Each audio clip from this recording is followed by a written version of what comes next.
I mean, what kind of pro-life conference would this be if I wasn't pregnant or having a child in tow?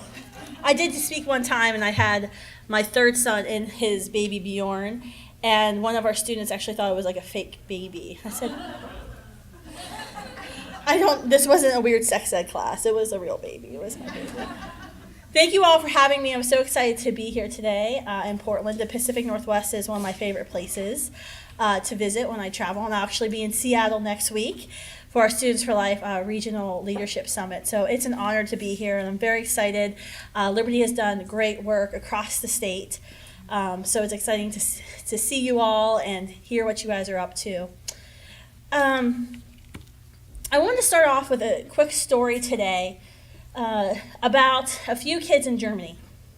It was cold in the early morning, and Sophie and her brother Hans and their friend Christoph had set out on their campus. And they had just a few minutes to distribute their leaflets. They'd been doing this for quite a while. They would write their literature, and they would go to public places to distribute the literature, but they had to get out as quickly as possible after putting the leaflets out. On this particular morning at the University of Munich, they had put out their leaflets, but within moments, the SS guards had found them. And they actually carted them off campus and took them right to a holding cell. A few days later, when they were being sentenced by the judge for high treason, the judge asked Sophie, the 22-year-old leader of the White Rose, which was the Nazi resistance movement of students, he had asked her, does she have anything to say in her defense? And Sophie said, what we wrote and what we said is also believed by many others. They just don't dare express themselves the way we did. Somebody, after all, had to make a start. Somebody had to make a start. A couple hours later, they were sentenced to death, and a few hours after that, they were killed for their crimes against the Nazi regime. Now, today in the pro-life movement, what I'm going to be asking you in a few moments doesn't carry that same risk of death. Thankfully, we live in a country where we have the freedom to talk about our beliefs, even if our beliefs are different from those amongst us. But what I am asking is that you carry it just as solemnly in your hearts, because what we are talking about is making our start. How do we make our start in this pro-life generation in our churches, in our parishes, in our workplaces, in our schools? How can we make our start to stand up for those who can't stand up for themselves, to help those who are hurting? And how can we make that start and keep going on with an unstoppable fervor to continue doing this work day in and day out? You know, we've set aside today to be something special. We had this on our calendar. We knew we were coming to the Oregon Right to Life conference. We were excited about it. But the question is, what are you going to do tomorrow? Are you just going to go home and put next year's conference date on the calendar and kind of check the box and say, that's my pro-life activity for the year, check? Or are you going to do something else? Are you going to do a little bit more than what you were doing when you came here today? Will you go back to your normal lives? Or will you start living your life so that others can live? That's a hard challenge. In the book of Matthew, Jesus told us very plainly that we are the light. He didn't say you could be the light or you might be the light. He said you are the light. And he instructed us to take that light and shine it to where it's most dark. The question is, are we willing to do that? Are we willing to go where it's most dark and shine our light?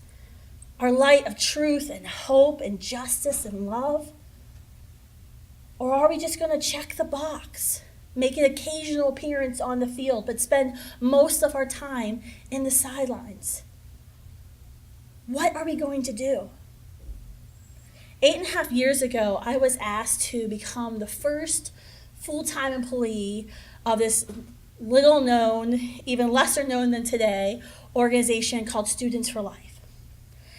And I had a pretty comfortable yet boring job. I was a waste of your taxpayer dollars in Washington, D.C.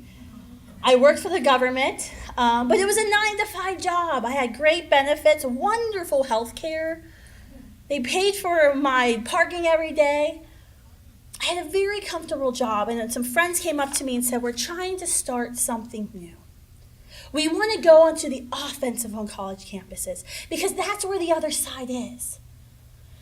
And, we want to take these students, which are seemingly unorganizable, apathetic millennials, and we want to get them to give up their most precious asset, their time.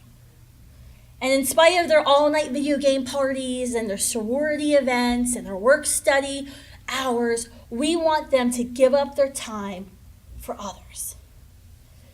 And I knew it was going to be a difficult challenge. I had started a pro-life group in my high school and then in my college, and I think I saw more failures than I ever saw successes in those two enterprises. I knew how difficult it was to motivate my peers to care about the lives of the preborn and to care about women that we were serving. And I think, I kind of took the job, the position, this mission under, I call it spiritual coercion, because I don't really know what possessed me to do it. I left this very comfortable job for this lofty idea where everyone said what we were going to do was nearly impossible. I remember walking into one of the first meetings with all the national pro-life leaders, people I had looked up to for years and read all their books. And they said, oh, so you're going to organize the college students. I said, yes. And they said, well, we tried to do that 20 years ago. Good luck. And it was kind of like the figurative pat on the head. A lot of people said, if you need a job, call me in a couple of months. That meant that they thought we were crazy and we weren't going to win. But today I'm proud to say that this pro-life generation has risen up. That, our office that had no windows, that had one staffer, that has grown to 22 staffers, spread out across the country, that we've grown from this tiny little thing to this big thing because we are the pro-life generation. Today, the demand for our staff to be somewhere far outpaces our supply. This morning I had to do 2 Skype calls with student sessions that were happening in other states while I was here with you. Because there's 5 different trainings going on just right now across the country. This is a pro-life generation. We've gone from 100, we thought they were pro-life groups, to over almost 900 today. Our annual conference grew from 400 to 2,700. We've trained 21,000 people in the past 8.5 years. Things are changing. And I hope you guys can see that. Do you feel that? It's funny. We can feel that the tide is turning. I see it all the time. And I always invite people who don't agree with me, come and join us on the college campus. You're going to see it. You're not going to see people screaming and yelling at you. It actually doesn't make for very good fundraising because everybody agrees with us. We are winning. But we can feel the tide that is turning. And even today, as some Planned Parenthood staffers were wondering, how are all these young people here? Why are there all these young people at Oregon Right to Life? Because we are the pro-life movement. And we don't have to pay students to show up like the other side does. We found a fascinating little article the other day of Planned Parenthood putting out applications for people to lead their campus groups, which are about 200, and they actually pay them. Don't tell our Students for Life leaders. But you don't have to pay anybody to show up. Things are changing. We view abortion differently than your generation. Most of us grew up in the big hairband age of the 1980s, some in the grunge rock of the 90s, and I don't even know what to label the 2000s music. That awful music of the 2000s is what I say. We grew up in a different generation. We see abortion differently. We've seen our brothers and sisters in the ultrasounds. We know very clearly that it's a baby. It's a baby. You can't tell us any differently. A lot of us have sadly Googled the images. We've seen the bloody result of abortion. We went to Google, typed in abortion, and we saw it. And some of us have sat with a friend as she told us about her abortion experience. and told us about how her parents took her to the abortion facility. We see it differently. And that's a good thing. I was at Sacramento City College last fall, and we were shooting a video for Students for Life, and we had our Planned Parenthood project, which, by the way, I love because it's pink. Everyone thinks it's Planned Parenthood, and they're like, hey, can we have free condoms? And I say, sorry, we don't have free condoms, but I'd like to talk to you about Planned Parenthood and their faulty condoms. And so we have these little pamphlets that we pass out, and we were passing them out. We were shooting this video, and the student comes up to us and says, oh, this is interesting. And we started engaging him in a dialogue, having a discussion, just like Josh Brom trained us. And he says, I'm having a hard time reconciling the fact that it's a person, but yet we need to protect women's rights. And in my biology class, we were going over fetal development, and we know the fetus can feel some pain, but yet we can still abort it. And I'm like, keep coming, buddy, you're coming my way.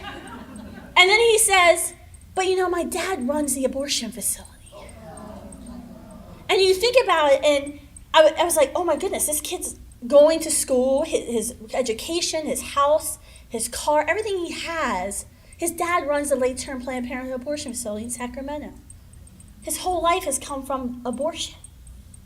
But even him, we were making a difference. Because he was having a hard time reconciling in his mind what he knew was science and what the rhetoric of the other side said. And the other side's seen this tide changing. Has anyone ever been to the March for Life in Washington, D.C.? I call it pro-life Christmas. My whole family is there. And it's my family that lets me talk about my pro-life work. And there's 500,000 people there. And we were walking up Constitution Avenue this year, and it wasn't so cold. It was wonderful. You should have come this year. If you come next year, it's probably going to be freezing again. But we had this huge 20-foot banner that said, we are the pro-life generation. We just declared it out front.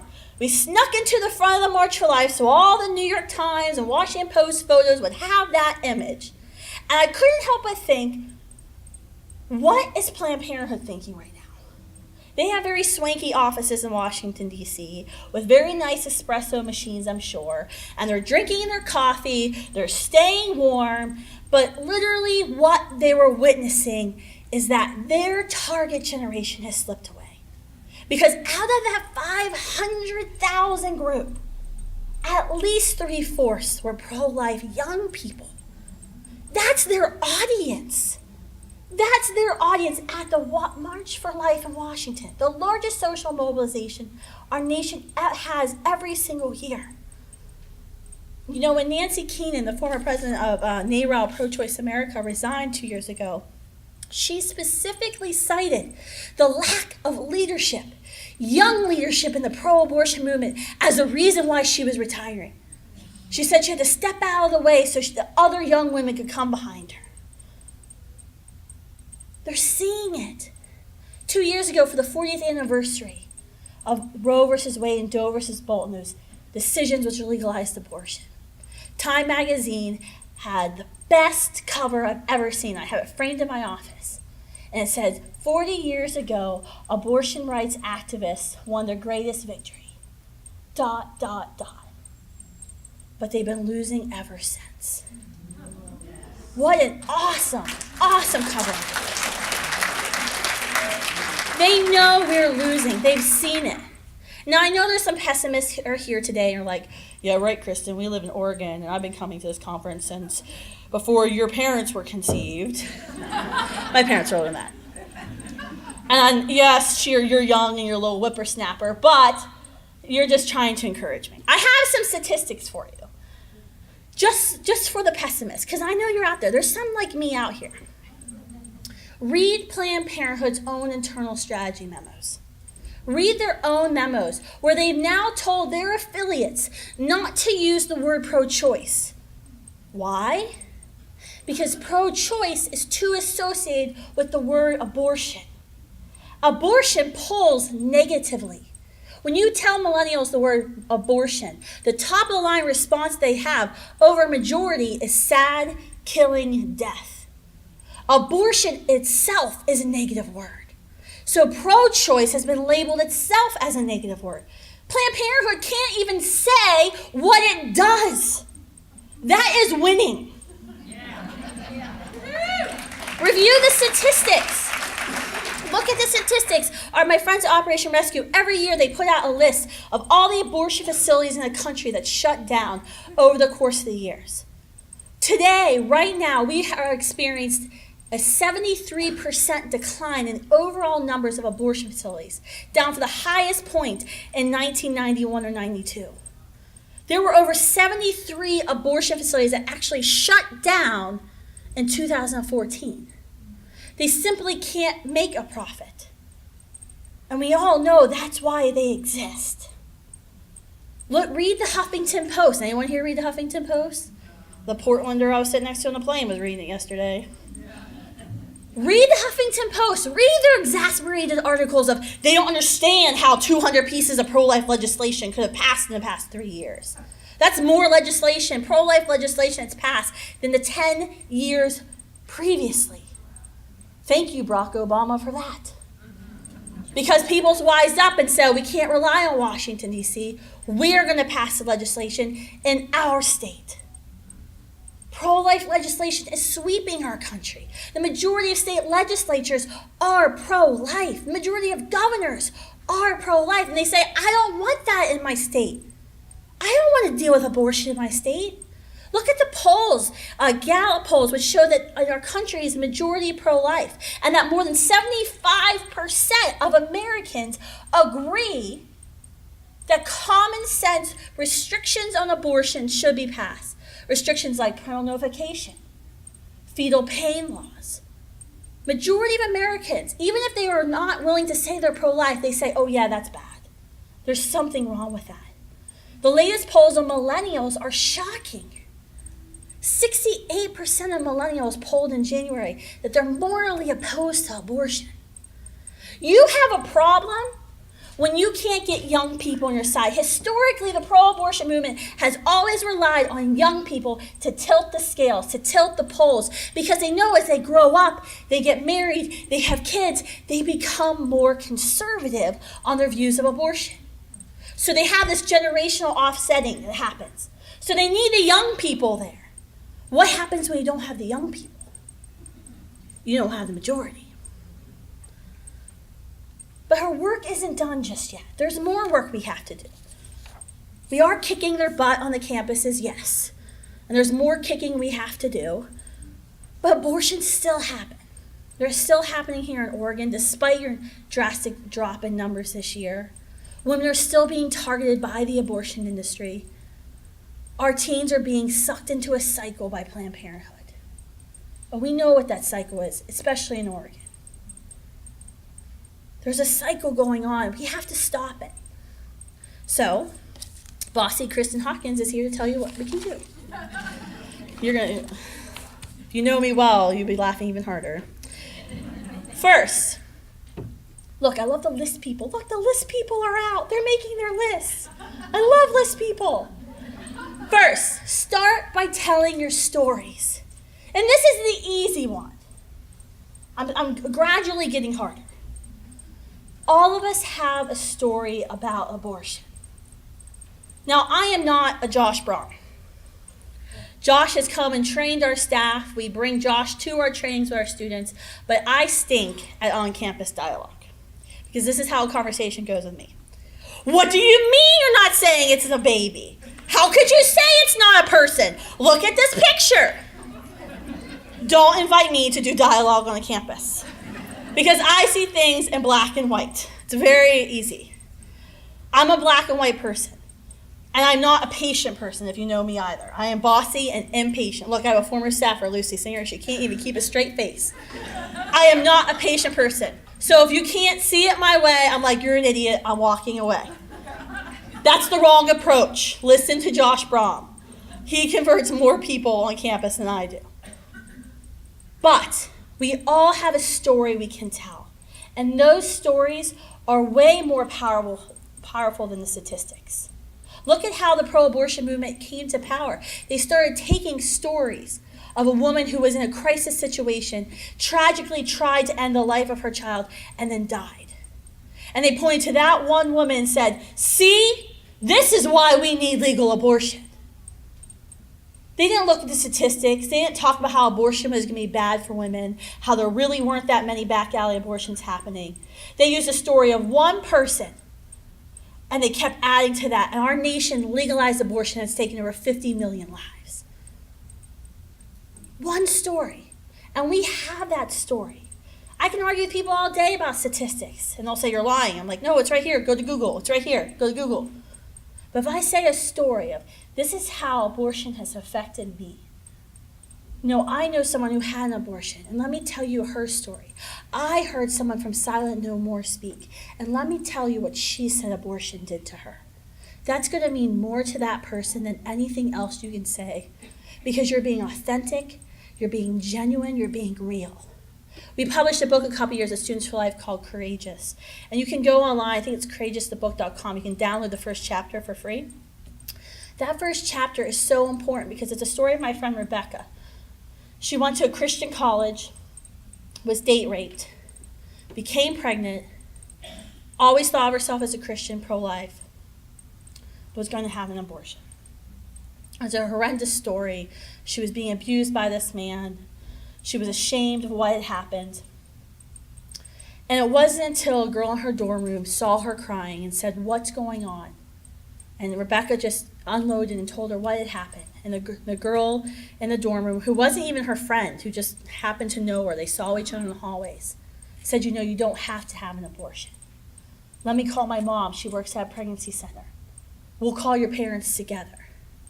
And Rebecca's story is a beautiful story, how she decides to choose life. Her parents are still upset with her. She goes home thinking she's going to place her child with adoptive family. She actually decides to parent her child. She goes back to school at night. She has to work 2 jobs. Today, her baby boy is about 5 years old. He's gorgeous. She's married. She has other children. Because she made a courageous decision. But when someone comes up to me and says, what about rape? I talk to them about Rebecca and how it wasn't easy, but Rebecca's story. So share your stories. Second, seek real social justice with people. Now, I know all the Republicans in the room are going, social justice, that's a liberal term. Real social justice. Social justice is about repairing broken relationships in someone's life. When I started working in the pro-life movement, I volunteered at a pregnancy center. That's how I got involved. And I was volunteering in the pregnancy center. I was doing the pregnancy tests. I loved reorganizing the supply room and inserting my bossiness on the volunteers about how to label the supplies. I was doing my pro-life work. I felt good about myself. Yes, pro-life, check. I did it 4 times this week. But what wasn't I doing? I wasn't doing my social justice work. Because what I saw happen was a pattern. Every month, the girl, she would get a ride to the pregnancy center. And she'd come in for a pregnancy test. And you can recognize this on her chart. You were here last month. Do you really think you're pregnant again? Like, really? But what she figured out was, if she came and got her free pregnancy test, listened to my spiel for 15 minutes about how she should choose chastity, she could get free stuff. She could get the diapers she needed, the formula she needed for her children. Yeah, I was doing my pro-life work, but was I doing my social justice work? Because obviously there was something broken in her life that led her to that center every month. She needed help. She needed material help. And thank goodness we were there to provide that. But I'm sitting there talking to her about chastity, and she's going, crazy woman. I'm living with my boyfriend. He's the father of my second child. He's supporting all of us, and you want me to tell him to stop having sex with him? He's going to kick me out of our apartment. Where am I going to live? How am I going to pay for food? Yeah, I was doing my pro-life work. I was talking about chastity. I was talking about abortion. But I wasn't saying, where are you at? Where do you want to be? How did you get here? Let's work through this. And social justice work, it's messy work. It's not a one-time thing. It's taking someone under your wing, mentoring that girl, and saying, let's meet for coffee next week. Let's try to get you where you want to be. Because she didn't want to be coming into the center every week, every month, trying to get something she needed for her child. She wanted to be independent. She wanted to have a full-time job. She wanted to be taking care of her kid. but she just couldn't get out of that cycle. So seek social justice. Seek real relationships with people. And it's hard. This is hard work. We do a program at Students for Life called Pregnant on Campus. About 100 of our 838 groups right now, they have a Pregnant on Campus initiative. Caleb in the back, his group has an awesome Pregnant on Campus initiative. They save lots of babies. Raise your hand. And all that does is say, I'm pro-life, abortion is wrong, but let us help you. Here's the resources that we know are on campus. Here's the resources that are in your community. And you know what? The Students for Life group will walk through that crisis with you. And guess what? Women choose life because we know no woman wants to have the abortion. Has anyone volunteered in front of an abortion facility, sidewalk counseling, or praying before? I hate going out there. It makes my stomach sick. I'm queasy the whole time. Because you're literally walking, you know what she's going to do when she walks into that clinic. And she walks in, a lot of times she's crying, she's looking down. When she leaves, it's the same way. No one ever walks into the abortion clinic saying, oh, I'll be there later tonight, just stopping in to have my abortion. No one's ever happy about walking into the abortion facility. Because she's there because she feels like she has no other choice. Not that she's exercising some great reproductive choice, as the other side would say. She's there because she is out of options. And she can't figure out another way to get out of the tunnel she's in. Seek social justice with her. And finally, and this is the hardest one. You thought that one was hard. This one's going to be even harder. Start envisioning a nation without abortion. And share that vision with everyone you know. I travel across the country all the time. I did it yesterday, cross-country trips. I speak to adult audiences everywhere I go. Even if you didn't know about me before I came, I do speak to other audiences. And the number one problem I have found is that we do not believe in our hearts that we can end abortion in this country. We don't believe it. We as the pro-life movement don't believe we can end abortion. That's like a high school football coach, moments before his team runs in the field, says, great job in practice this week, guys. You gave it your all, but you're going to get your butts kicked. What do you think is going to happen to his team? They're going to get their butts kicked. I'm sorry. It's sports psychology. Envision the goal. Envision the win. You're never going to win unless you can envision it. But that's what we do to ourselves every day in the pro-life movement. Every pro-life conference I go to, I talk to someone who's like, I've been here for 3 decades. We're not ending abortion. The world's just getting worse. How can you fight in this battle if you don't think you can win? I don't know about you, but I serve a powerful and awesome and mighty God, the maker of the universe. How can I say we're not going to win? And that's hard. That's hard to think about.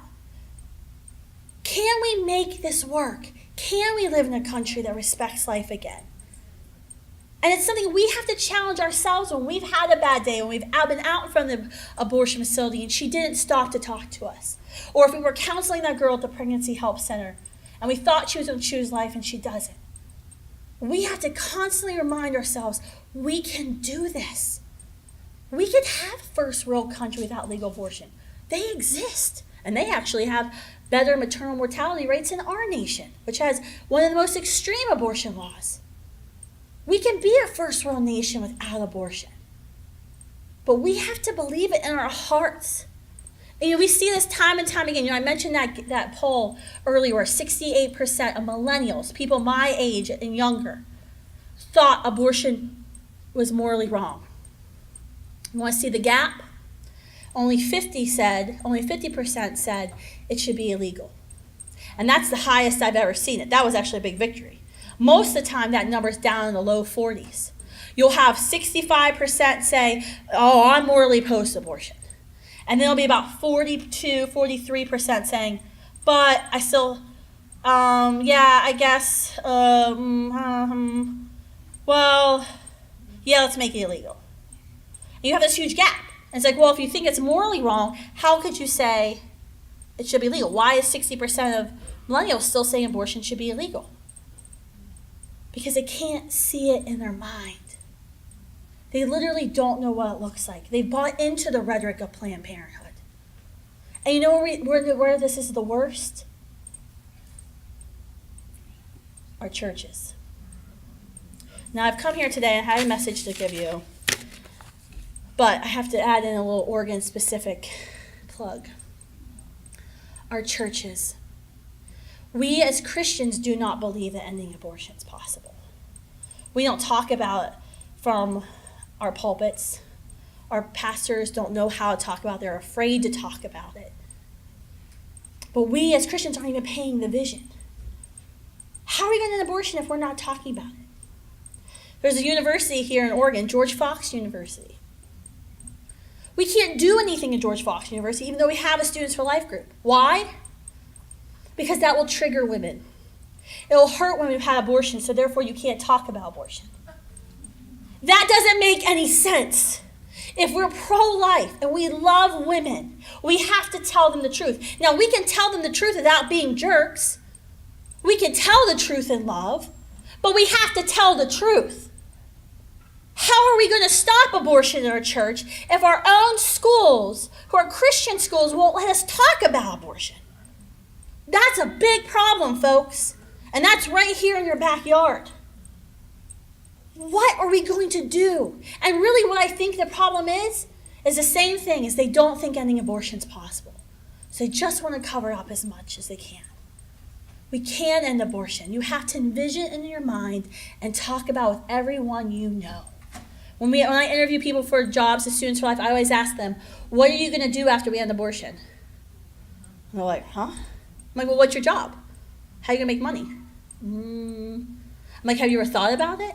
I know what I'm going to do. I'm going to be a luxury travel planner. I'm putting all my good traveling experience to use. I'm going to plan vacations for rich people. So look me up. I know what I'm going to do because I have that vision in my mind. But do we have that vision in our mind? Let's face it. If we knew that next Saturday at 9 o'clock abortion was going to be made illegal in our land, we would act a little differently. Right? All of us would be out in front of the sidewalks this week. All of us would be at the pregnancy center. We'd be posting it on Facebook without fear, our pro-life beliefs, because we knew we'd be on the winning side, right? And we would want to be in the winners. So we'd be posted, so that when we won, we go, yes, I'm part of the winning team. I got news for you. We are already part of the winning team. We are going to end abortion, so start acting like it.